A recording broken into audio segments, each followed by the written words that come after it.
Hey everyone, Tony Winston, Jazz Piano College. A Patreon subscriber has asked me to do a little bit more on Embraceable You. Had a hard time kind of seeing what I was doing, so I wrote out and I do this a lot for myself. I just kind of write out some good chord voicings, and then I just mess around with it, but if I practice what I wrote out, then, I don't get lost in the song, and when I go off on a little flight of fancy or something, I can bring it back into the song and not get too lost. All right, so here's what I did. All right, let's play this note for now.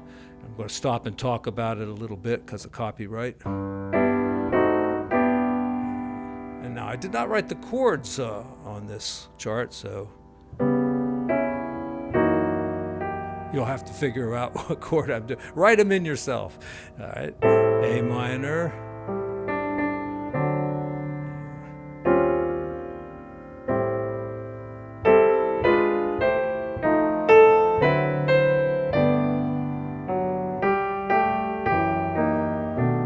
A lot of times, as soon as I write out something like this, I start thinking of other things I could have done. So this is just one possible way.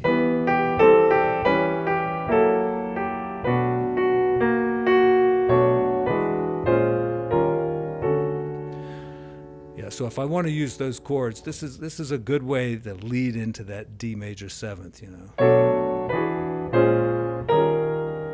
because a half step in the top voice there just makes it sound smooth.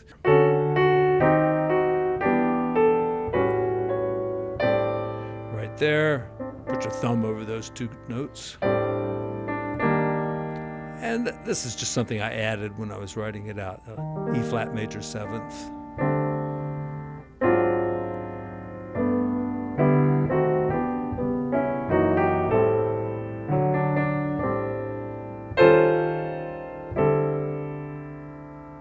I'm pretty sure I didn't do that in the original video, but I liked it. Some bigger voicings here as we get towards the end of the song. There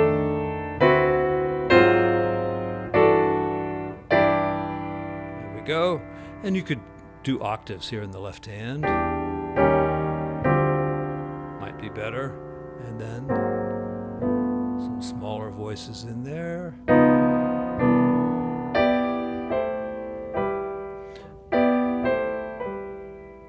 You could go ahead and play the chord a third time there,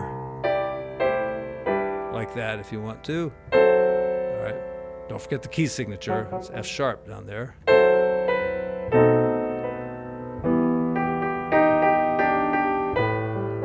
And here, when I wrote it out, I wrote it out by hand first. I left a big space here because I wanted to put a flourish in, but then I thought, just put your own flourish in here. So.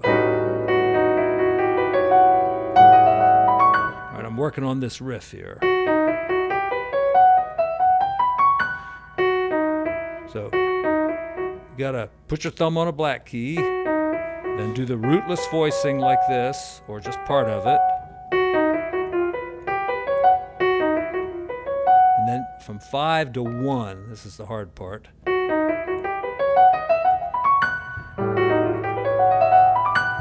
Yeah, just working out something fancy to play there. You could do so many things.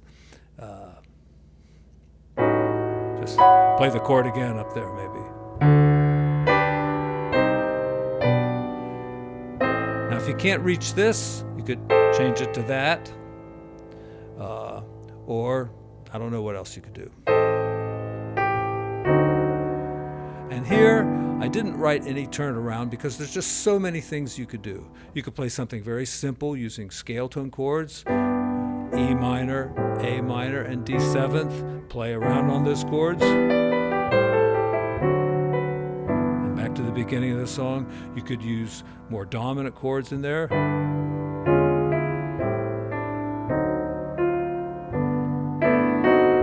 You could do some kind of weird negative harmony thing. Let's see. All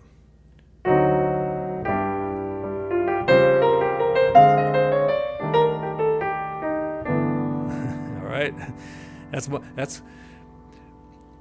You know, I should copyright that because this is my invention. I haven't heard anybody else ever do this. I'm sure it's been done, but you know, it's a negative harmony kind of approach.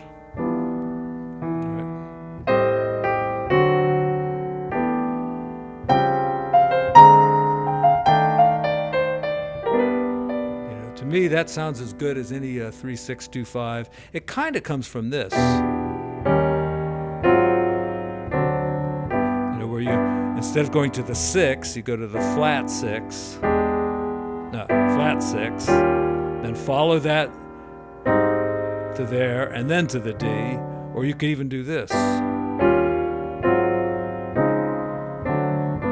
Have to kind of cram it all in there.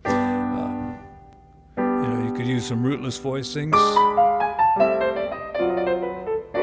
Do a little turnaround that way. You know, you could be, just take the chord approach. You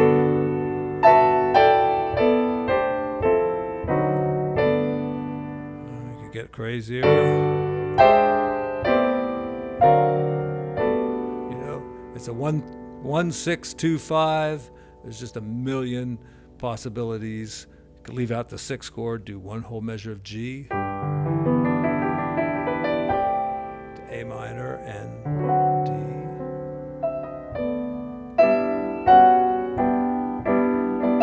Is that what I want to do?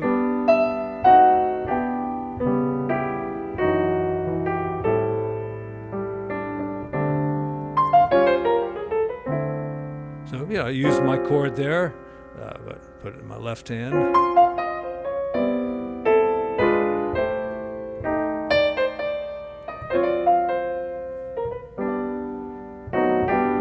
This, I don't know what I did here. I think that could be better.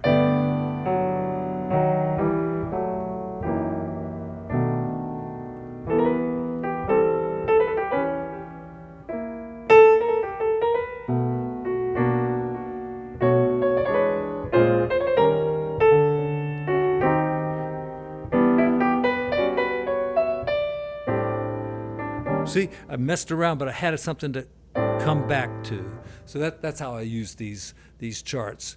Not really designed to be played exactly as written, but I think if you do play it exactly as written, make sure you use the pedal and everything. Sometimes, you know, there's a bass note written that needs to stay in the chord. So use some pedal. But if you play it exactly as written, it should sound decent, put it that way. Thanks, everyone. See you again soon.